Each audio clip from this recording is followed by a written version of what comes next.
First at 4, a deadly hit and run in Oakland County, and police say the suspect took desperate action after leaving the scene. Paula. So lots of people have been watching the polls. Certainly the politicians do, and the numbers are up and down. But how do polls really work? Today we're going to take you inside polling with a pollster to show you exactly how they get this information. And outside, chilly and raw on a Thursday afternoon. I'm meteorologist Andrew Humphrey with temperatures in the 40s, but don't worry, I've got a warm-up to talk about as the weekend rolls around. In your forecast, first at 4. And you may have seen some teal pumpkins popping up around Metro Detroit. Dr. McGeorge explains how they're promoting a safer, healthier Halloween. All coming up first at 4. Live from downtown Detroit, Local 4 News First at 4 starts now. Good afternoon. We begin in Waterford, where a 65-year-old man was killed while crossing the street. John Henke was found dead last night on Elizabeth Lake Road after a hit and run. Police found the suspected vehicle hours later torched behind a Sam's Club. A 36-year-old man from Pontiac was taken into custody after police connected him to that car. Police say the two men knew each other, and the case remains under investigation. Moving to Southfield, where residents should be on alert right now as a boil water advisory is in effect. This comes after a water main break behind McDonald Towers at Telegraph Road. If you live around Telegraph and Civic Center Drive, you probably want to boil your water to be on the safe side. Also, any residents in Southfield who notice discoloration should boil their water as well. Prepare for low water pressure or possibly no water at all. The city will put updates on its website. Take a look at this. This massive tank introduced today in Sterling Heights, setting a new precedent for cannons used in the Army. The new tank, called the Dragoon, is outfitted with a new and improved cannon built for increased lethal results. It's just one of 8 new prototype Stryker vehicles built with extra firepower. Now the Dragoon must undergo a series of tests before it's sent to an Army base in December. Time now for our first look at the forecast, and Andrew Humphrey is in for Ben Bailey. Hi, Andrew. Hey there, Karen. Boy, you need those jackets and coats today, don't you? That's right. We've got temperatures in the chilly 40s for you. That's what you see here in blue across the map. 47 over at Metro Airport, while it's colder to our north in our north zones, places like Port Huron. 41 at this hour. As you can see outside, we've got cloudy skies overhead. Not much in the way of heavy rain, just some drizzle and mist that might be out there. Roads are still a bit damp as you make your way out for the afternoon commute. So watch out for slippery spots. Wind chills. It's that time of year. We're talking about wind chills today. Even though it's in the middle 40s across much of the area, feels like it's in the upper 30s or low 40s. 39, the current wind chill in our north zone around Lapeer. So as we go through this evening, we'll still have some drizzle around, temperatures in the 40s. Overnight tonight, temperatures fall to the middle 30s here in town, but near the freezing mark in many suburbs. Isolated ponding that might be out there. Watch out for a few slippery spots tomorrow morning, but getting drier and sunnier for tomorrow. Does that mean higher temperatures? Does it mean warmer conditions for this weekend? We'll talk about all that in your 7-day forecast in just a few minutes, Karen. At this hour, Republican Donald Trump is storming through the battleground state of Ohio. This is video of Trump in Springfield, Ohio. There's a crowd of supporters waiting to hear him in Toledo right now at the Seagate Convention Center. The latest information from CNN lists Ohio as a toss-up between Trump and Democrat Hillary Clinton. Trump has spent days attacking most political polls. Also, moving now to the latest with Hillary Clinton. Clinton is on the campaign trail with one of the biggest stars of the Democratic Party this year. First Lady Michelle Obama has been praising Clinton and taking pointed swipes at Trump for months. Mrs. Obama and Clinton made their first joint appearance today in Winston-Salem, North Carolina. The state President Obama won in 2008, but lost in 2012. Polls show Clinton with the edge over Trump right now. But when it comes to political polls in 2016, tracking the results has been like riding a roller coaster. Today, this poll from the Associated Press shows Clinton at 51%, Trump at 37%. But take a look at this. A USA Today poll cuts her lead to just 9 points, 47 to 38. And then take a look at this poll from Fox News. Has the two candidates in a dead heat. Clinton has just a 3-point lead, while she was up 6 points last week. So how do you make sense of all of these numbers, and how does this all work? Our Paula Tutman has been digging into this. She's got some answers. You bet voters are confused. You look and you see someone is up, and then the next week you see they're down. People may change their mind daily, so these surveys could change on a regular basis. This year, even professional pollsters say they are in uncharted territory. Like Tim Kiska, a veteran pollster who explains, in a normal election, this one is not, but in a normal election cycle, polling is both an art and a science. It's a science because there are a lot of mathematical rules that you have to abide by, that you don't mess with. But it's also an art because you have to use a certain amount of creativity. You have to use a lot of common sense. Pollsters are data collectors. They start by collecting lists, hardline phone numbers, cell phone numbers, email addresses, public places with specific demographics for face-to-face contact, robo-dial information, etc. When you go into the doctor's office and they take a blood sample, right? They don't take all your blood, do they? They take a sample, just a small part of it. That's what polling is. Pollsters decide their methodology. If you're picking every 10th voter at a precinct, you don't want to be you don't want to be going to just the nicest looking person that you can find who's not going to blow you off. You have to actually go to every 10th voter. And then they ask, who are you voting for? The numbers are then crunched and compiled. In 2008, Kiska's polling was right on the money. I did 80 because there are roughly about 6,000 precincts in the state of Michigan. The square root of 6,400 is 80. 80 is a good round number, so I chose 80 precincts. 2008, when I tested it, they would have told me that Barack Obama got 55.8% of the vote. Actually, what he got is 57.4%, so we were off under 2%. Tim says this year is different because of the prevalence of cell phones and the number of young voters who don't and have never owned a hardline telephone. But he does think the polling is fairly accurate because of what you might call the rabid support factor. People rabidly in favor of Trump or rabidly against Clinton are honest about declaring their support or lack thereof, just as honest as those rabidly voting for Clinton or rabidly voting against Trump. Yeah, so I know your eyes are probably crossing right now. You're still probably wondering about these fluctuating numbers. But here's the deal. So take a look at this. Pollsters, politicians, and pundits alike look less at the hard numbers, and they really look for repeatable, consistent, reproducible trends. And so you just can't go by one of these polls. You really do have to go through all of them, take a look at the average, and then look for the consistency. And Karen, of course, we all know at the very end of the day, there's only one poll that really matters, and that's at the end of November 8th, which is Election Day. Karen? Really interesting look. We appreciate it. Thank you, Paula. First at 4, we're on top of stories making headlines all around the world this afternoon. We start in Iraq, where the battle against ISIS rages on. Iraqi and Kurdish fighters say they've liberated another village as they continue their push toward Mosul. Kurdish forces had fought for 10 days to gain the upper hand in this village where 1,000 people remain trapped.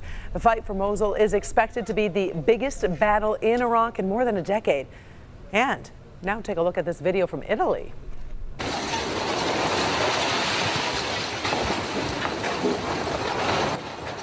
Italy's state television caught the moment this 15th century church collapsed. A series of strong earthquakes rolled through the country yesterday. Many historic buildings in central Italy are badly damaged, but so far no deaths have been reported. Rescue crews are on patrol, but we're told the situation is not catastrophic this time. Back in August, another quake killed 298 people in the same region. This controversial photo taken in central Michigan has gone viral today. Critics calling the Michigan State student who took the photo a racist. Devin Skillion is in the newsroom with reaction from the family. Hurt by this controversy, but you can understand why people are talking about it, Devin. Yeah, Karen, the photo was taken to make fun of a young African-American woman who's become a successful kicker for the Dow High School football team in Midland, Michigan. Ashton Brooks, already bucking social norms, a girl playing kicker on the football team. Recently, another young woman took a photo with someone in a gorilla suit and posted it on Instagram saying, quote, "I got a pic with Dow's kicker." As the image went viral, plenty of people called Raina Muck, the woman who posted the picture, a racist. The high school says it is sickened by the post. Brooks' brother is the one speaking out for his sister right now. She's taking it hard. She really took it really hard the first day, but she's taking it a lot better and straight. And we're just thankful for Dow High and everybody that's helped us through it and everybody that's been there to support her. The mother of the young woman who posted the photo released a statement saying in part, quote, "My daughter was stupid and she did the wrong thing. She's sorry for it and she will change. She isn't racist. She doesn't hate," end of quote. In the picture shared on Instagram by a local woman, it shows the woman posing with that person in the gorilla suit, and the caption, as you saw, reads thusly. But that's the reaction from the family and from her brother right now. So far, no specific word from the kicker. Back to you, Karen. All right. Thank you, Devin. Ahead first at 4, we've got much more ahead. The Macomb County Sheriff looking for a thief who's downright un-American. We have surveillance photos. Also ahead, new information on the Paris robbery involving Kim Kardashian. A key witness comes forward and says the stories you've heard are all wrong. Doc? Well, have you spotted a teal pumpkin or perhaps a teal pumpkin painting kit? I'll explain the meaning of these pumpkins and why you should make one next in Good Health. The Kim, coming up all new on Local 4 News at 5 and 6.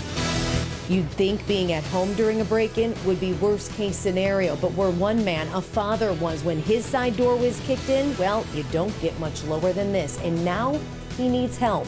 His story on Local 4. Good Health. Have you noticed there's some teal pumpkins that are popping up on porches all around Metro Detroit, and lots of local kids are hoping that you actually spot one, perhaps on your porch as well. That's so right. We brought in Dr. Frank McGeorge, because normally we don't say, okay, it's a pumpkin story, let's bring in the doc, but there's a good reason for this. No, this has a definite tie into medicine. It's called actually the Teal Pumpkin Project. Now, teal is the color of food allergy awareness, and having one of these pumpkins lets families know that you're offering treats that you do not have to eat. You can use that as like a brush. At the Macklett House in Dearborn, painting the teal pumpkin is an annual tradition. 6-year-old Alex is allergic to tree nuts and peanuts. He could have a life-threatening reaction, which would affect his airway. And so we have to carry EpiPens everywhere we go, and we have to be very careful about what he's able to eat. Most Halloween goodies are off limits. It can be very hard for Alex and for other kids with nut allergies on Halloween when all your friends are going out and trick-or-treating and loading up on candy, and then basically your mom takes most of it away. But the Teal Pumpkin Project wants to change that by encouraging families to offer non-food treats as well. We've got some Halloween bubbles, erasers, pencils, pencil tops, fake mustaches are very popular, bracelets. Just avoid Play-Doh. It can cause problems for kids with a gluten allergy. You can give out candy too, but keep it in a separate bowl from the non-food treats. With about 1 in 13 kids now suffering from a food allergy, the idea is catching on, with major retailers selling teal pumpkin painting kits. Last year, there were friends at school who all told me we're putting out teal pumpkins, and it was just the best feeling to know that people cared about him and wanted him to feel included. There's also an online map to plot your home to let families know you're participating. Trick or treat! Trick or treat! And when they see those teal pumpkins, you have no idea what I feel in my heart. I'm so appreciative, and I tear up all the time. Now, if you don't want to paint your own pumpkin, you can also print off one of these signs, and we've put the link for that and lots of other information about the Teal Pumpkin Project on the health page at clickondetroit.com. I really like this idea because the child feels included, and sometimes they like the pencils and the teeth and all the other stuff even more. You may find some other kids coming just for the non-edibles. And this is a fun art project too, so you've solved a lot of things there, Doc. Hey, there you go. All right. Answer man. Oh, by the way, we do want to share that your teal pumpkin pictures on the Local 4 Facebook page, so if you have one, go on over to Facebook, post it, and we'll share that with all of our friends. Andrew, send it over to you.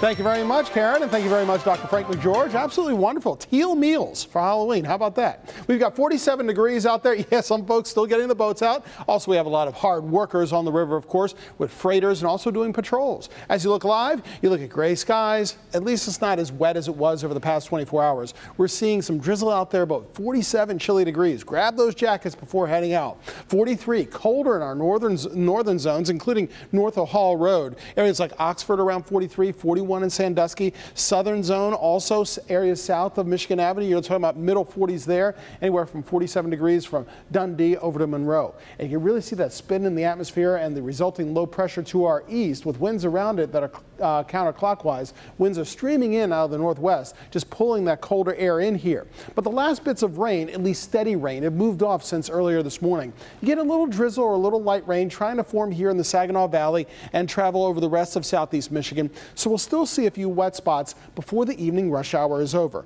then drier by midnight and afterward. Look up to our west. Higher temperatures, at least slightly in Chicago where it's 49 degrees, but 50s, 60s out toward Des Moines, also in St. Louis, 68 right now in Kansas City. That milder air is on the way for tomorrow, but especially this weekend. Overnight tonight, it remains chilly to cold with temperatures that fall into the 30s. Make sure you bring the pets back indoors. High pressure settles in. That's much more stable air. So we're looking at sunnier skies tomorrow for the most part, and milder air starts to move in here, especially for Saturday. That's just in time for the big college football game, Michigan versus Michigan State. Warmer weather also in East Lansing. Let's go over your 4-zone weather, shall we? For tonight, it gets closer to the freezing mark. I wouldn't be surprised in some areas we'll see temperatures down to around freezing or just a bit above, like West Bloomfield, Southfield in our metro zone, also around 33 degrees. In our south zone, as you get farther away from the city, you're talking about temperatures reaching the freezing mark or just a bit below. South of Michigan Avenue, Dundee around 32, same thing in Adrian. Off to the west in our west zone, west of 275, places like Flint, 29 degrees. Same thing in our north zone, like our north of Hall Road, places like Yale, also around 29. So those areas that are wet right now, we generally get a lot of puddles and ponds. I'm talking about isolated spots, maybe in your parking lots or on some area roads. Watch out for a few slippery spots tomorrow morning, but it's not going to be widespread. 43 overnight tonight. Now tomorrow, with the added sunshine and winds generally out of the south, we'll see temps in the 50s, around 56 for a high. Then on Saturday, look at that, Karen, 69 degrees. That's perfect for college football in southern Michigan. By Halloween, still dry for all the trick-or-treaters, 61 during the day and 50s and 40s generally during the evening. Back over to you. All right, thank you, Andrew. Ahead first at 4, the story of a family caught in the crossfire of this nasty election. Something they've had for years is causing some major headaches in 2016. Up first, Macomb County Sheriff's deputies want your help with crooks stealing something sacred to many Americans. That's next, first at 4. The Mike Marsloff. It's hard to believe that anyone would stoop to stealing American flags, but that's what you're looking at in this surveillance photo. Take a closer look. The Macomb County Sheriff's Office is looking for this guy today, seen stealing an American flag from a home located on Brandywine Lane in Macomb Township. Here's another photo. It looks like the guy was already carrying another flag. If you have any information, call the sheriff's office. An Oregon couple says that they are being harassed because of their license plate. Take a close look. It's their last name, Trump. Well, Brian Trump says people see him and his wife's license plates and they think they're making a political statement, but that's not the case. It gets worse. While on the road, Trump says people often yell vulgar things at the couple. The couple has owned the license plate for 9 years, never had problems until recently. Trending this afternoon, lots of people talking about Kim Kardashian, of course. Now, if you think you know the story of why Kim Kardashian was robbed in her Paris apartment, you're probably wrong. According to a new exclusive interview, the folks at Inside Edition have talked with the concierge who was inside the apartment with Kardashian and the robbers. I spoke with Deborah Norville earlier today about this new information. And here's the thing that no one knew until this interview. They were not after Kim Kardashian's jewelry, despite the fact that everybody said, oh, she made herself a target, tweeting out with all the jewels on her hands. He said that's not what they didn't even know Kim Kardashian's name. They didn't. So what were they really after and how they ended up with Kardashian's jewelry? The Inside Edition interview you don't want to miss with the concierge. That is coming up in just a few minutes at 4:30. Up next, first at 4, the story of Goldilocks and the 3 bears takes on a whole new meaning for this neighborhood. But this is not a fairy tale. A pastor with a controversial plan to put local police officers in the same room with angry residents to talk about racial bias. It's ease in our community, and we cannot heal unless we're willing to be honest and not defensive. The results? Fireworks, real raw emotions that put many on edge. I said, I know how to stop white policemen from killing black men and boys. And lands one police officer in an internal investigation. The defenders tonight at 11. We've recovered. Finally, first at 4. Residents in a Florida neighborhood, well, they're starting to fear going outside altogether after a bear refuses to leave their yards. That's right, Karen. Amazing. Surveillance video caught the bear in Florida, as Karen mentioned, as it wandered around looking for food earlier this week. The bear reportedly has been doing this for every night for weeks. Fortunately, no one hurt, but police are giving bear safety tips. All right, we're running out of time. Thanks for joining us for First at 4. Inside Edition is next.